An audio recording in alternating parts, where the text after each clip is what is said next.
Hello everyone, જય શ્રી કૃષ્ણ વિદ્યાર્થી મિત્રો. કેમ છો? મજામાં ને? તમે મજામાં હોય તો હું પણ એકદમ મોજમાં જ છું. વિદ્યાર્થી મિત્રો, હિસાબી સમીકરણ જેના આપણે ઉદાહરણ 1 અને ઉદાહરણ 2 એ પૂરું કર્યું.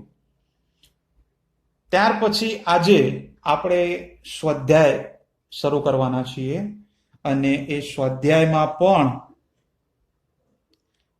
આપણે પ્રશ્ન નંબર 1 સ્વાધ્યાયનો એ આપણે સોલ્વ કરવાના છીએ.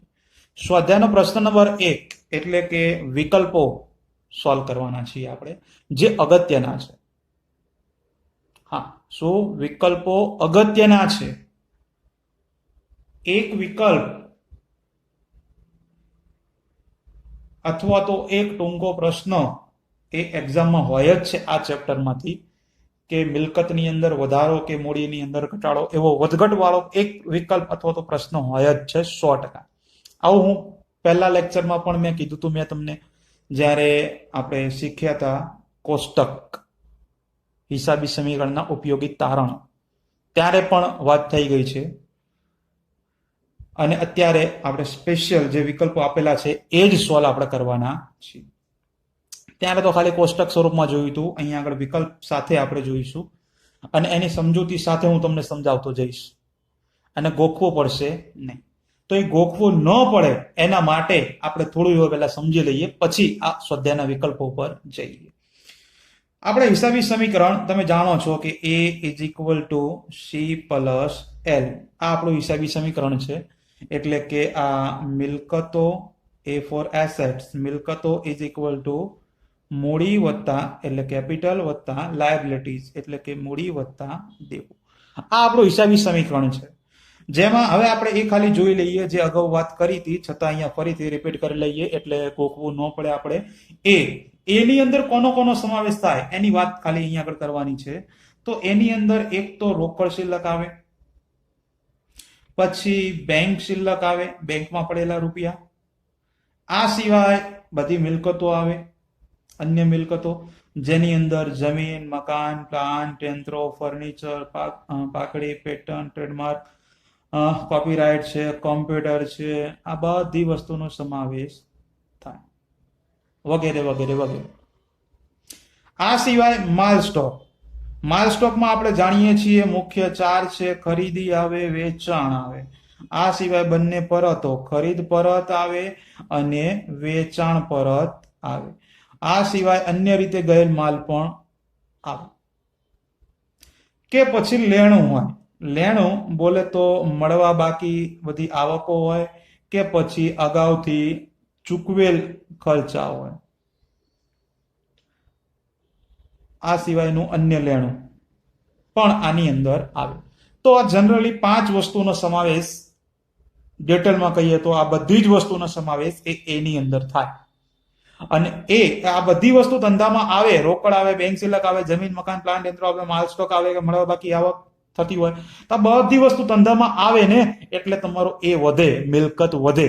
અને આ જ બધી વસ્તુ ધંધામાંથી જાય, જ્યારે રોકડ જતી હોય, ચેક જતો હોય, મિલકત વેચી દઈએ, વેચાણ કરી દઈએ માલ સ્ટોકનું, તો આ બધી વસ્તુ જ્યારે ધંધામાંથી જાય ને તો આ એની અંદર ઘટાડો થાય.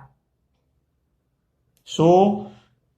આ બધી વસ્તુ ધંધામાં આવે એટલે એ વધે, મિલકત વધે. અને આ બધી જ વસ્તુ ધંધામાંથી જાય, આમાંથી કોઈ પણ વસ્તુ ધંધામાંથી જાય તો તમારી મિલકત ઘટે, એ ઘટે. આવું આપણે ઉદાહરણ 1 અને 2 માં પણ ભણી ગયા. એ પછી C ફોર કેપિટલ, મૂડી. અને મૂડીમાં આપણે 2 ખાલી વાક્ય યાદ રાખ્યા હતા. એ 2 વાક્યને પણ યાદ કરી લઈએ કે ખર્ચ કે નુકસાન થી મૂડી ઘટે. શું? પહેલું વાક્ય હતું ખર્ચ અને નુકસાનથી મૂડી ઘટે. અને આવક કે નફા થી મૂડી વધે. આપણે યાદ રાખી દો. આપણે આ 2 વાક્ય, ધંધાની અંદર જે પણ વસ્તુ ચૂકવવામાં આવે એટલે ખર્ચો થતો હોય કે પછી નુકસાન થતું હોય, આ બંને વસ્તુથી મૂડીની અંદર ઘટાડો થાય છે અને આવક કે નફાથી મૂડીની અંદર વધારો થાય છે. આ પણ આપણે જોઈ ગયા હતા. અને છેલ્લું છે એલ, અને એલ ની અંદર તો તમને ખબર જ છે, તમે જ્યારે પણ રૂપિયા ચૂકવવાના બાકી રાખ્યા હોય, ચૂકવવા બાકીના ખર્ચા હોય, કોઈ પણ પ્રકારના તમે ઉધાર માલ સ્ટોક ખરીદ્યો હોય, ઉધાર માલની ખરીદી અને રૂપિયા ચૂકવવાના બાકી રાખ્યા હોય એટલે તમારું દેવું વધે. કોઈ પણ વસ્તુ ચૂકવવાનું બાકી કોઈ પણ હોય, લોનના રૂપિયા ચૂકવવાના બાકી હોય, ઉધાર માલ ખરીદો એટલે એ તમારે માલના ખરીદીના રૂપિયા બાકી રાખ્યા હોય એટલે તમારું એલ વધે, દેવું વધે. તો આ વસ્તુ પણ આપણે શીખી ગયા છીએ, 3 એ, સી અને એલ. આ 3 વસ્તુ આપણે શીખી ગયા હતા, એ અહીંયા આગળ રિપીટ કરી લીધી, જેથી તમે સ્વાધ્યાયનો પ્રશ્ન 1 પણ સોલ્વ કરી શકશો વ્યવસ્થિત રીતે, ગોખવો પડશે નહીં, અને એની સાથે સાથે જ આ વસ્તુ તમે ભૂલી ગયા હોય તો તમને યાદ રહી જાય, આવડી જાય.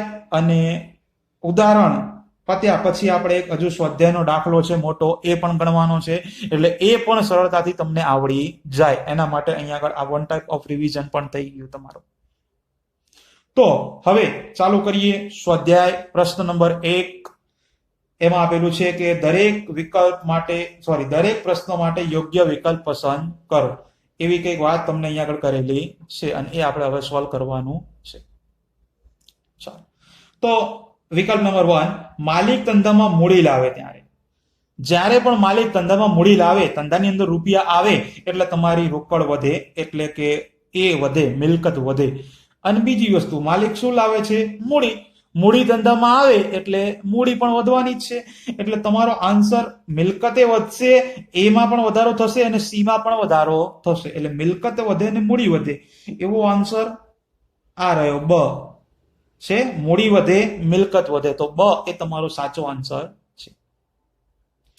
ત્યાર પછી નંબર 2, માલની ઉધાર ખરીદી થાય ત્યારે. વિદ્યાર્થી મિત્રો, ધંધામાં માલ ખરીદીએ એટલે માલ આવે, માલ આવે એટલે માલ સ્ટોક વધે, અને માલ સ્ટોક એ શેમાં આવે છે? માલ શેમાં આવે? એમાં. માલ સ્ટોક વધે છે મતલબ કે એ પણ વધે, એ વધે મતલબ કે આપણે મિલકત કહીએ છીએ જેને, એટલે તમારી મિલકત વધે. અને બીજી વસ્તુ, કઈ રીતે ખરીદ્યો છે માલ? ઉધાર ખરીદ્યો છે. જુઓ, માલની ઉધાર ખરીદી થાય એટલે તમારો એલ વધે, એલ મતલબ કે તમારું દેવું વધે. તો મિલકતે વધે છે અને દેવું પણ વધે છે, એ આન્સર તમારો સાચો કહેવાય. એટલે કે આન્સર અ, આ મિલકત વધે, દેવું વધે, પહેલો જ આન્સર સાચો છે.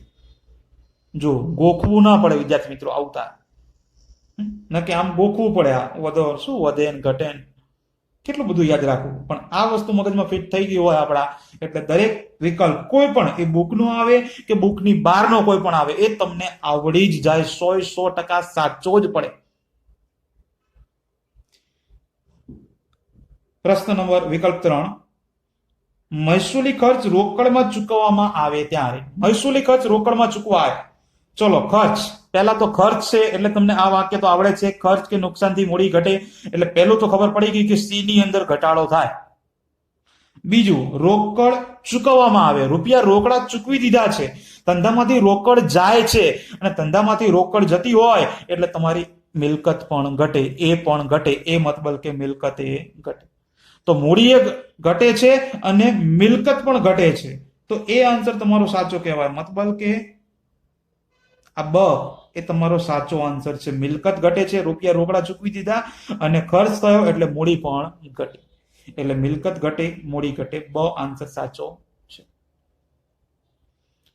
વિકલ્પ નંબર 4, મહેસૂલી આવક રોકડમાં મળે ત્યારે. હવે વિદ્યાર્થી મિત્રો, આવક રોકડમાં મળે છે, રૂપિયા મળે છે, ધંધામાં રૂપિયા આવે છે, રૂપિયા આવે તો રોકડ વધે, રોકડ વધે તો એ વધે, એ વધે મતલબ કે મિલકત વધે.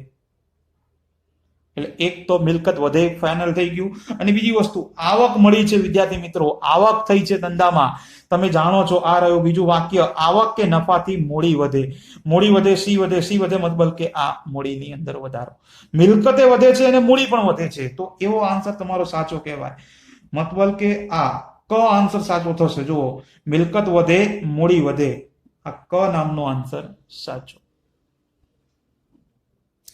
એ જ રીતે પ્રશ્ન વિકલ્પ નંબર 5, નમૂના તરીકે માલ વેચવામાં આવે ત્યારે.